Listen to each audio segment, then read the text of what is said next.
It's a new year and a new chance for you to make a fresh start with your compliance. For the next 31 days on the FCPA Compliance Report, we're going to be bringing you a daily tip, strategy, or idea that you can use to improve your program.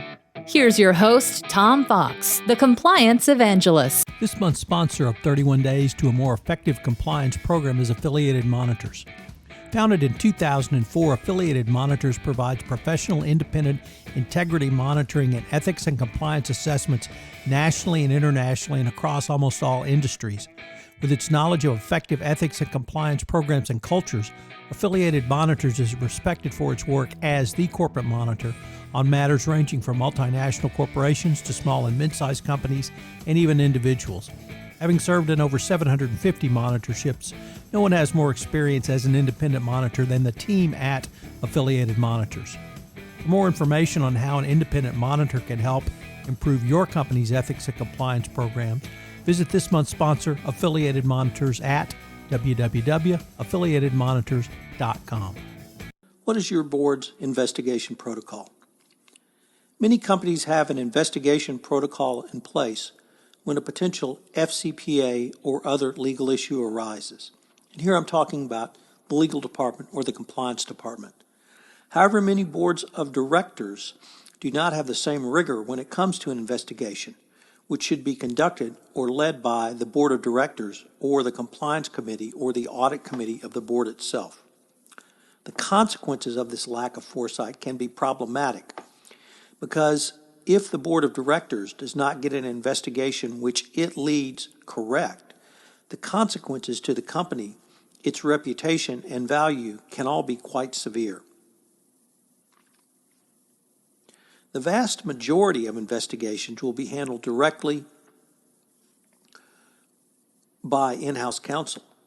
However, if and when such an investigation led by the board is needed, it is critical that it be handled with great care and skill. While this task is fraught with peril, there are a number of steps a board of directors can take to ensure that the investigation accomplishes the board's goal, which will enable it to make an informed decision and withstand scrutiny by third parties.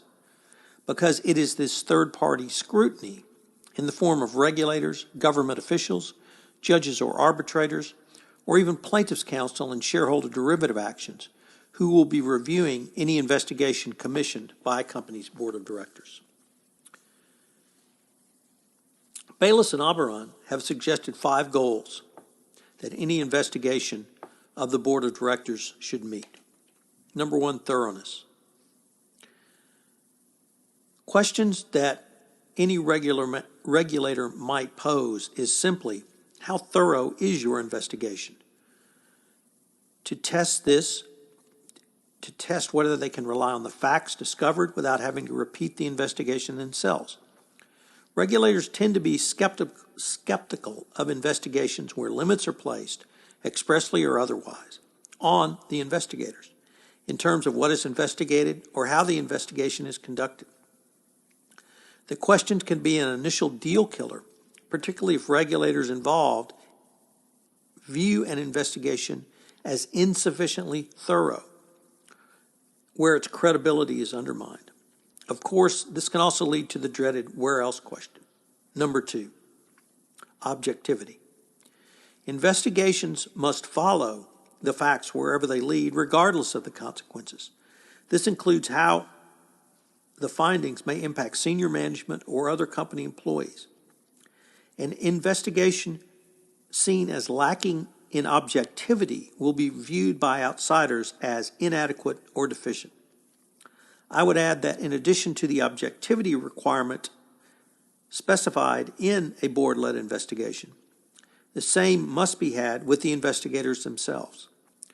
If a company uses its regular outside counsel, it may be viewed with some skepticism, particularly if the client is a high-volume client for the law firm involved, either in terms of dollars or the number of matters handled by the firm.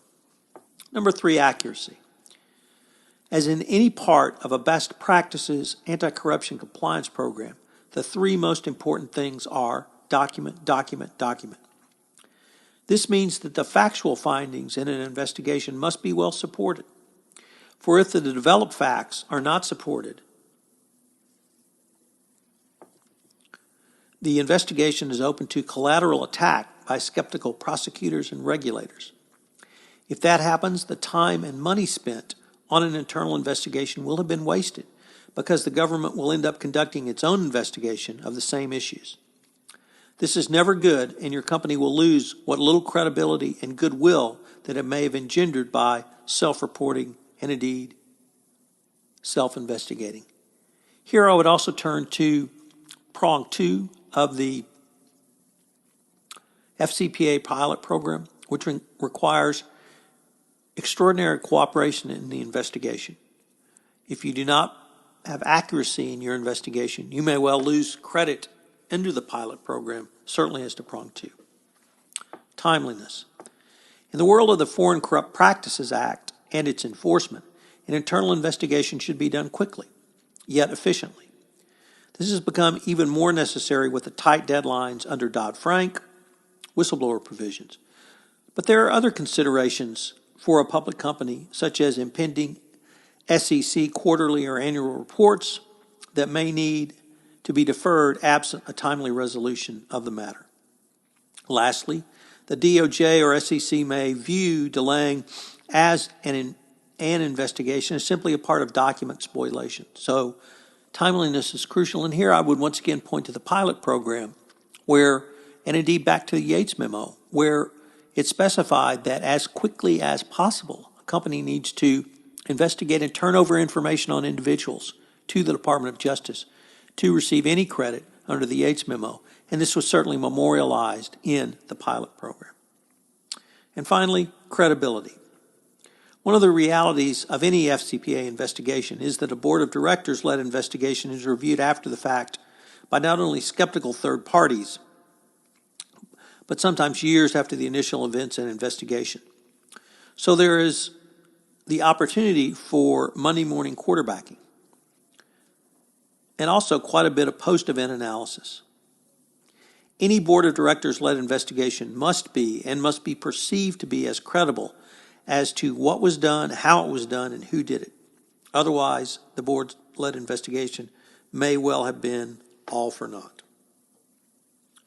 So what are the 3 key takeaways from day 10? Well, I think the most important thing, which has been the most important thing for some time, but has been made even more so after the Yates memo and the pilot program, is credibility. This could certainly impact who you bring in to do investigations. Your regular in-house firm simply may not have the credibility with the government. That leads to takeaway number 2, which is objectivity. You must have objectiveness. You must follow the facts. Certainly, you do not have to assess blame at this point, but you have to follow the facts. And this is made more important by the Yates memo. You have to turn over information on individuals who may have been involved prior to the or when you self-report. And finally, thoroughness. There's always a dynamic tension between doing too much and being thorough. If you have an allegation that is centered in one country, such as China, that can be ring-fenced and done relatively quickly. However, if you have allegations across a geographic region or other geographic regions, this could require additional work, additional investigation, additional resources, and additional disruption of your company. Nevertheless, you must be thorough, and you must be willing, ready, and able to demonstrate to regulators that you have been thorough. Thank you for listening to this episode of 31 Days to a More Effective Compliance Program, where in the month of August, we're going to take a look at the role of the Board of Directors in a best practices compliance program. Once again, thanks to our sponsor, Affiliated Monitors, for sponsoring this month's series. This production of 31 Days to a More Effective Compliance Program is a special production of the Compliance Podcast Network. I hope you will join me again tomorrow.